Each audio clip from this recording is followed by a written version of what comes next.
Hello and welcome to the Luscious Living Podcast. I'm your host, Selin, holistic nutrition consultant and the founder of Luscious Living, where personal growth meets wellness.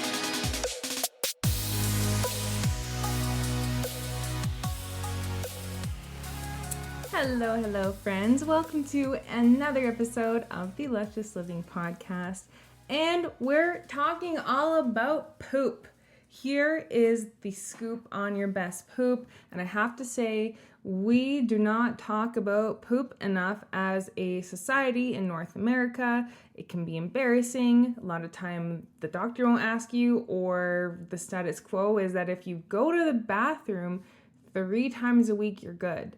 And in my world of vibrant health, optimal health, that is constipation, actually. So ideally, you are going every single day. You are having satisfying bowel movements. And this is just so important because it's essential for hormone health. We detoxify excess estrogen in this way. And if we are constipated or if we're having loose bowels, well, then that doesn't get to happen. And then we get to essentially recycle estrogen back into the body into a toxic form. And if you look at a lot of chronic illness, you will see that blockages in the bowel movements and detoxification pathways has been going on for a very, very long time.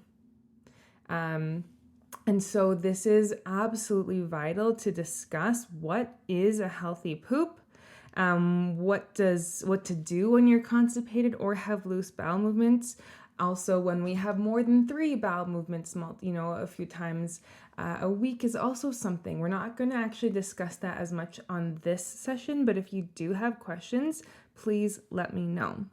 So what we're going to talk to you about, and I say we, I mean myself, what I'm going to talk to you about is how to have the best poops. And I'm talking through food, supplements, lifestyle, what to do about loose bowel movements, and what to do about constipation and what accounts for constipation. Because again, you might be going to the bathroom, but if they're dry or hard or like rabbit pellets, essentially, that counts as constipation as well. So welcome. We're going to get into it. I'm so excited you're here. Make sure you take some notes on your phone or at your notepad, whatever you got going on, because it's going to be a good episode. Now, this is a subject that we could go deeper and deeper into and get nitty gritty, but I really want this to be a 101 on really understanding the basics of bowel movements. So the very first one that we're going to talk about is how to have the best poops, okay? Now, you are going to, I know that some of this will be familiar and some of this might not be, but we have to start with the fundamentals. And that first one is hydration. I know you've heard this before, to drink more water, but how much water and how do you know if you're having enough water are some key questions that can often go unanswered. So the very first one is symptoms of dehydration are going to be, the very most obvious one is yellow urine. You want to make sure that your urine is clear. But if you're also clear urine, but you're going to the bathroom every hour, well, then that's actually meaning that your body's not retaining the fluid. So if you are drinking water and you feel like you're not really getting hydrated or you're just going to the bathroom frequently, you want to make sure that you have a little bit of Celtic sea salt in your water. I'm going to be so honest with you. If you are using table salt, like the iodized table salt that you see at restaurants or a lot of grocery stores, please do not use that. That is, it's just been stripped of all minerals that we need from salt, especially if you are in the Midwest or central of Canada. I'm in Alberta, for example, meaning that you're not by an ocean. We definitely need to be getting iodine and selenium that is in Celtic sea salt. So really a good quality sea salt is big, especially if you have reverse osmosis water or another type of filtration that pulls all minerals. You're going to want to make sure of that.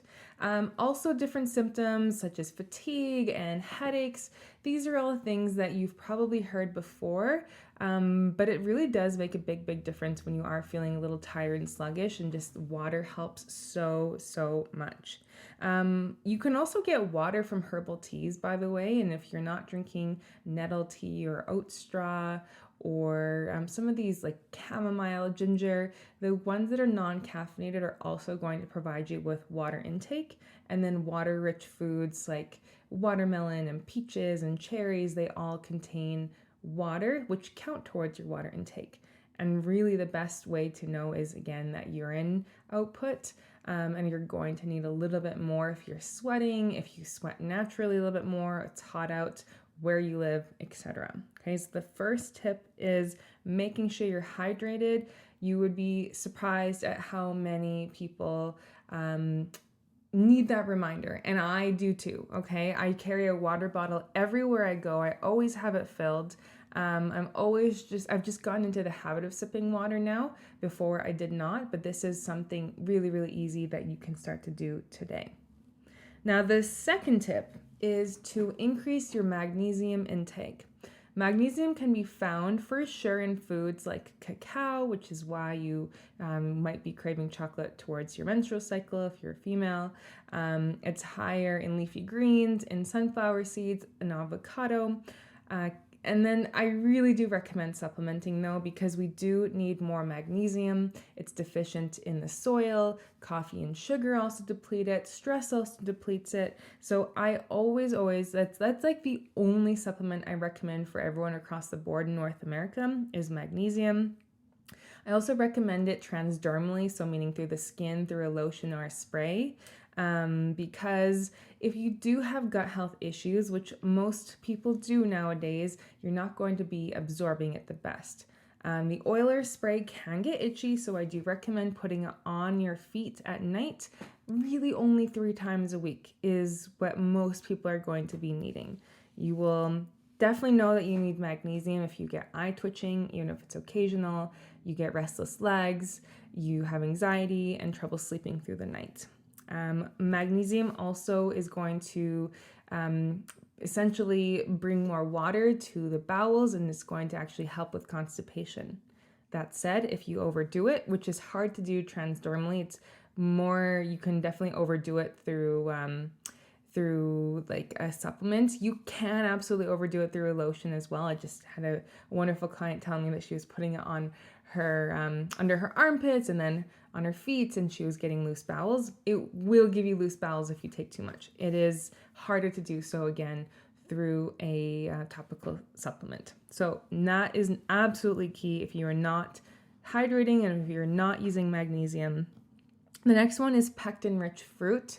So this is going to be apples, this is going to be oranges, it's really going to be that fruit with a peel. That peel is wonderful source of fiber to help bulk the stool. And this is going to be really important. Again, if you're having a lot of fiber, let's say chia seeds and prunes, and you're not having enough water, you're not having enough magnesium, you're not moving your bowels, you will get backed up. So that pectin-rich fruit is going to be really important here. And to be honest, I don't recommend psyllium husk. I don't recommend some of those foods or supplements for most people because they just end up getting you even more backed up than usual. But that pectin-rich food, but essentially anything with fiber, pears, quinoa, carrots, cabbage, fiber is so important here. Yeah, that's what I have to say about that. And then the last tip is to have pre and probiotics. This is absolutely key. You want to make sure that you have these foods because they are really responsible for gut motility, meaning the movement of your bowel movements, okay? They help your bowel movements flow. And really, there is a study that I'm just pulling up here that was showing that people with IBS, there's 24 studies that show that probiotics reduce the severity of symptoms and improved bowel habits, bloating, and the quality of life in people with IBS. And another study in 150 people with IBS revealed that supplementing with probiotics for 60 days helped improve bowel regularity and stool consistency. And then the last one here is in a 6-week study, which is not very long. And again, these are not lots of people, but still. 274 people drinking a probiotic-rich fermented milk beverage increased stool frequency and reduced IBS symptoms. So you're really going to want to make sure you have prebiotics, which feed the probiotics. This is found in leeks, onions, garlic, oats, greener, bananas, chicory root, burdock root as well. And then probiotics are fermented food. These are the bacteria-rich food. This is going to be kimchi, miso, sauerkraut, pickles. You want to make sure, though, that these foods are not found in the grocery store aisle because they've usually been pasteurized. You want to make sure they're not vinegar-based. You want to make sure they are fermented with salt. And it will usually say that on the label. You want it to be raw, unpasteurized. Usually a health food store is going to have it. So unfortunately, those plastic pickles don't quite cut it. That said, if you're listening to this and you're like, okay, well, I know garlic and onion is good for me, but I'm not able to tolerate it. Well, that is when I would highly suggest reaching out to me, because when we're not able to tolerate certain foods like eggs or garlic, onion, there is an underlying imbalance. A lot of people come to me with food sensitivity tests, but the more that we don't address the underlying issues, the more foods are going to constantly be sensitive to. There are some foods such as gluten and corn, because of the way they're grown and processed. Most of us are sensitive to it, but there are some foods that we really ideally should not be, and a lot of those are from quality, but also our internal imbalances as well. So just a side note there. Now, we went over 4 key tips for the best bowel movements ever. So this is, we looked at supplement of magnesium, we looked at some foods, looked at lifestyle as well, and with water, but one big thing is movement as well. That's why if you walk your dog, they have to take some poops, because that movement is going to help the bowels as well. Walking is one of the best ways to get the bowels flowing. There's some acupressure points as well you can look into on YouTube. Those are really helpful. If you really are backed up, taking a little bit of fresh lime juice and water can also be helpful. If you are pregnant and having constipation, that is a whole other podcast episode we can have, but reach out if that is you. Now, what to do about loose bowel movements? It's kind of crazy how we've normalized loose bowels and we just kind of survive and just map out bathrooms, even though it affects travel and our day-to-day. And I'm here to remind you that you are not meant to have loose bowel movements. You're going to be chronically fatigued if you are having loose bowel movements, so we need to make sure you're getting enough electrolytes, but also you're not then able to detoxify properly, which is going to come up with a whole other range of health challenges. So first and foremost, we want to make sure that those loose bowels are not normalized. If you actually look up the Bristol stool chart online, it'll give you a good picture of where you might be. You want to be really in the most consistent range of type 4, okay? And if you are having loose bowels, if you obviously look up on Google, it'll tell you to have the brat diet. Well, that's great, but that's only good for very, very short-term symptoms and not for long-term. So what do you do? Well, the really big key, the stepping stone here, is I want you to decrease cold and raw foods, smoothies, salads, raw carrots, lots of cucumbers. Definitely avoid, and this is for everyone, raw cruciferous vegetables like raw broccoli, raw kale. Not great for the gut. We're not really meant to digest that raw, and it's really not wonderful for the thyroid. So we want to get rid of these cold raw foods. Obviously, if it's in the middle of summer and you're having a salad or a smoothie, enjoy that. Make sure that it's hot out. Make sure that your digestive system is already functioning. So if you're having loose bowels, I would not be adding that. But you want to actually have cold foods, okay? You want to have warm foods, soups, stews, congees. I have tons of recipes I give to my clients around this, that you want it to be foods that are easy to digest, warming. So ginger, cinnamon, cloves. These are going to be so important for you. And then on the other side, again, dairy is also going to really, really throw off your system. You've probably noticed if you have something like Alfredo, you're just the next day or the night of, you're not going to be feeling well.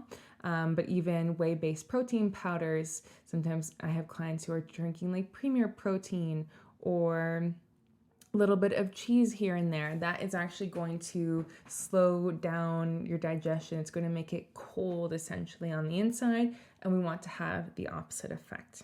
Okay, so that would be some quick tips on how to have better bowel movements, whether you're constipated, whether you have loose bowel movements. These are simple tips that I really hope resonated with you and that can really help, because this is going to be the foundation of healthy hormones and a healthy, vibrant body as well.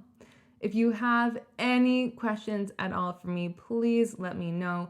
I am available of service. I am here for you to really help become the most vibrant version of you. So thanks for tuning in. Please share this episode with a friend, and I'll see you for the next episode. Cheers. Thank you so much for tuning in. Please give the show a 5-star review if you feel like you learned something new today.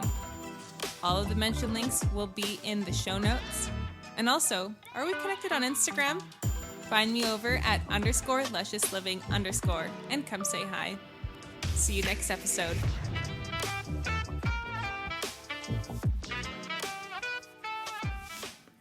Ladies, we've heard that PMS is a feminine curse, and it's time to bust that myth.